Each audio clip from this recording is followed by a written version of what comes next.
Okay, here we go. Well, that's sweet corn. I've got lemongrass growing. I've got potatoes growing there.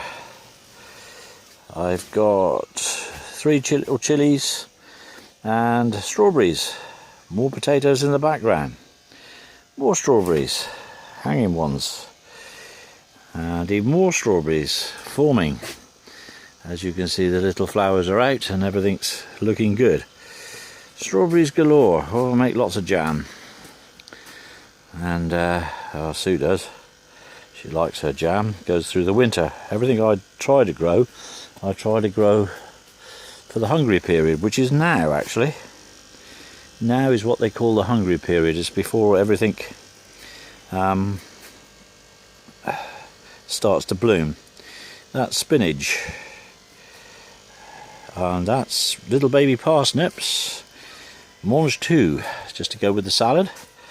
And that's the old parsley that's been picked to death.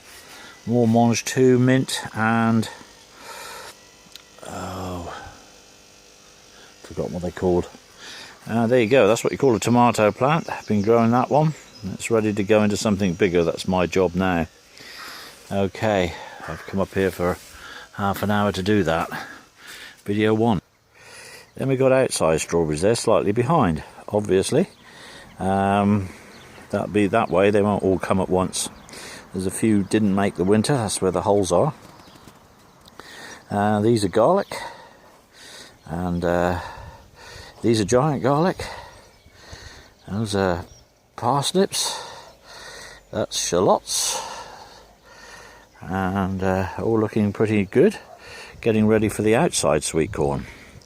They've been planted today, so they'll be about 2 weeks now, and then that area will be planted up with outside sweet corn. So we've got one crop in the tunnel and one crop in there. These are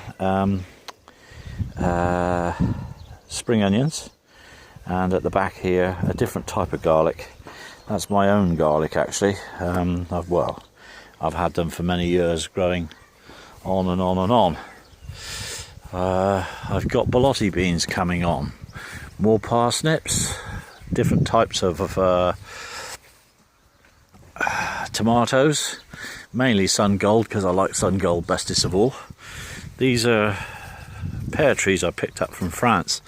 Last year I had about half a dozen. It always looks promising this time of year with these pear trees, and there's plenty of blossom on them, as you can see. But well, I don't know what happens. Something happens to them and they disappear, and we don't get so many. But there you go. We live in hope. They are quite young, I suppose. They're only about 5 or 6 years old. That little tree there is a Braeburn, and it's a mini tree. It produces hundreds of apples, believe it or not. Well, maybe not hundreds, but a lot. And that's another apple tree in a mini garden. This one grew a bit funny. It didn't have a main sort of body. It came up and then sort of went. Both of these do. That's a cooking bramley. That's a pear tree. No, it's not. That's a plum tree. Knew it began with P. And this one sort of did the same. If you look at the centre growing there, it sort of bowed over. It didn't grow up nice and straight. But that is a Braeburn, and that one does produce hundreds. Very, very useful. So that's about it at the moment. There's a lot coming on. There's lots of potatoes outside. I grow potatoes in buckets because I don't like digging very much. Those are main crop potatoes. These out here in buckets, they're all first earlies. And they're just putting their head up above now. They're slightly behind the ones in the tunnel, mainly because, well, they are. There you go. They're just coming out now.